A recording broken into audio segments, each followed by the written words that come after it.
నేను మాత్రం ఎప్పుడు మర్చిపోనండి రాజమండ్రి గురించి. ఎప్పుడు ఏదైనా రాజమండ్రి విషయం వస్తే ఆ 53 రోజులైనా కూడా నిజం గెలవాలి అనేది ఆ కార్యక్రమం గురించి మాటలు వస్తే తప్పకుండా నాకు జ్ఞాపకం వచ్చేది రాజమండ్రి. ఎందుకంటే ఏదైనా నేను ఇక్కడి నుంచే నేను ప్రారంభించాను. నన్ను ఆ ధైర్యం ఇచ్చి, ఎందుకంటే నాకు ఎప్పుడు రాజకీయాలు అలవాటు లేదు, ప్రజల్లోకి వెళ్ళి సంభాషణ ఇచ్చింది లేదు. ఏదో నా పని, నా ఆఫీస్లో మీటింగ్స్, బోర్డ్ మీటింగ్స్ అంతవరకు. అట్లా నన్ను ముందుకు వెళ్ళగానంటే అది మన తెలుగు ఆంధ్రప్రదేశ్ ప్రజలు, మా తెలుగుదేశం కార్యకర్తలు. తప్పకుండా ఎప్పుడు రాజమండ్రిని నేను ఎప్పుడు మర్చిపోలేను. వచ్చినమ్మటే నన్ను చూసుకున్న దాతల్ని గురించి ముందర అడుగుతాను, వాళ్ళందరూ ఎట్లా ఉన్నారు. నేను ఎప్పుడు నా జీవితంలో మా కుటుంబం కూడా చివరి వరకు. మేడం, గిరిజన ప్రాంతాల్లో కూడా వైద్యం ఇంకా పూర్తి స్థాయిలో అందట్లేదు.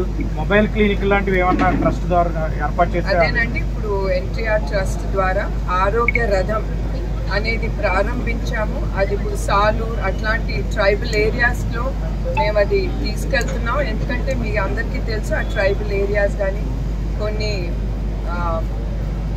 చోట్లలో గిరిజన సెంటర్లో ఆ వైద్య సదుపాయాలు దొరకవు, డాక్టర్లు గారు ఉండరు.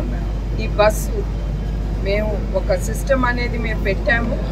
రోజు ఆ బస్సు ఎక్కడికి వెళ్తుంది, ఆ ట్రైబల్ ఏరియాకి ఎంతమందికి వాళ్ళు వైద్యులు అందించారు, ఎంత గిరిజన ప్రాంతంలో ఎంత ఉచిత మందులు కూడా ఇచ్చారు ఆ ప్రజలకు అనేది మేము మానిటర్ చేస్తాం హెడ్ ఆఫీస్ నుంచి.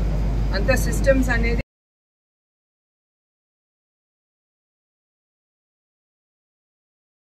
నేను రాజమహేంద్రవరం ప్రజల కంటే కూడా నా కుటుంబ సభ్యులకి, ఎందుకంటే ఆ 53 రోజులు మరవలేని విషయం. వాళ్ళు నన్ను ఒక తోబుట్టులాగా నన్ను కానీ నా కుటుంబాన్ని కానీ చాలా ధైర్యం ఇచ్చి మమ్మల్ని ముందుకు తీసుకెళ్లారు రాజమహేంద్రవరం ప్రజలకి. అట్లానే కాకుండా ఇక్కడికి మేము అడుగు పెట్టినెమ్మటే ఇక్కడ దాతలు అడగకుండా మా కుటుంబానికి ఆశ్రయం ఇచ్చారు. వాళ్ళని నేను ఎప్పుడు మర్చిపోలేని విషయం.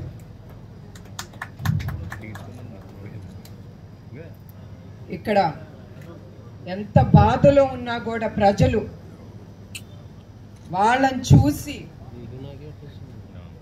నాకు ధైర్యం వచ్చి, మేము కానీ మా కుటుంబ సభ్యులు కానీ, ఎందుకంటే ఆ సమయంలో నేను నా కోడలే ఉన్నాం ఇక్కడ. అట్లాంటి సమయంలో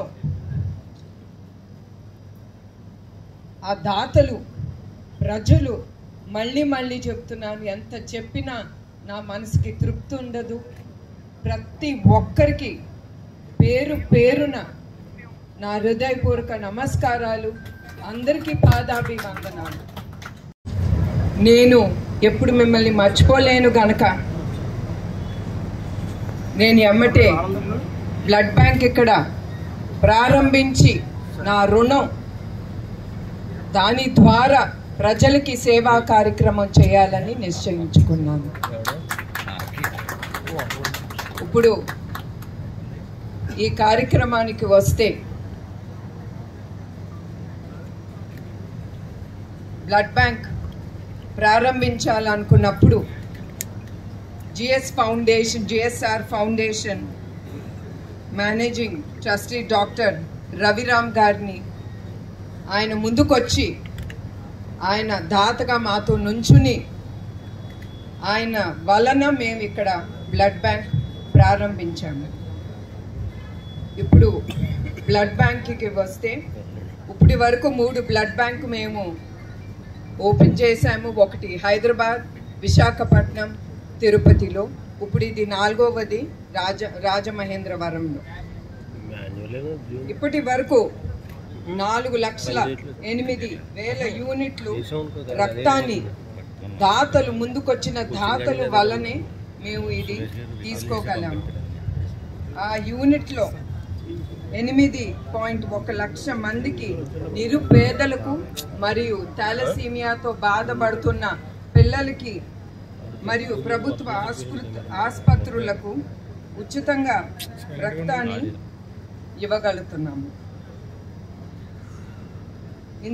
ఎడ్యుకేషన్ ఎంకరేజ్ చేయడానికి గండిపేటలో జూనియర్ మరియు ఉమెన్స్ డిగ్రీ కాలేజ్ అక్కడ ప్రారంభించాము. అక్కడ 1,246 మంది విద్యార్థులకు విద్యను అందిస్తున్నాము. అట్లానే 1,938 అనాథ విద్యార్థులకు ఉచితంగా విద్యను అందిస్తూ ఉచితమైన వసతి అందిస్తున్నాము. అట్లానే దీని ద్వారా ఈ స్కూలు కాలేజ్ ద్వారా వచ్చే ప్రాఫిట్స్ తిరిగి మేము చల్లపల్లి స్కూల్లో ప్రతి సంవత్సరం 388 పేద విద్యార్థులకు ఉచిత విద్య మరియు ఉచిత వసతి అందిస్తున్నాము. అట్లానే గర్ల్స్ ఎడ్యుకేషన్ ప్రోత్సహించడానికి 275 మంది విద్యార్థులకు స్కాలర్షిప్ కింద 2 కోట్లు ఇప్పటి వరకు ఇచ్చాము. కడప, నెల్లూరు, తిరుపతి వరదలో చిక్కుకున్న 48 కుటుంబాలకు ₹1,00,000 చప్పున ఆర్థిక సహాయం అందించింది మీ ట్రస్ట్. నెల్లూరు ఫ్లడ్స్ అప్పుడు గృహాలు కోల్పోయిన 175 కుటుంబాలకు 5,000 చప్పున వాళ్ళ గృహాలు రిపేర్ చేయించుకోవటానికి అందజేసింది ఎన్టీఆర్ ట్రస్ట్. గోదావరి ఫ్లడ్స్ లో చిక్కుకున్న 10,000 కుటుంబాలకు ఆహారం, పాలు, బ్రెడ్ మరియు మందులు కూడా అందించగలిగింది మీ ట్రస్ట్ కోసం. అట్లానే ఇందులో సహకరించిన దాతలకి, శ్రేయోభిలాషులకి, మా ఎన్టీఆర్ ట్రస్ట్ సిబ్బందికి, వాలంటీర్స్కి, మీడియాకి, మద్దతుదారులకు నా హృదయపూర్వక నమస్కారాలు, ధన్యవాదాలు. నమస్కారం.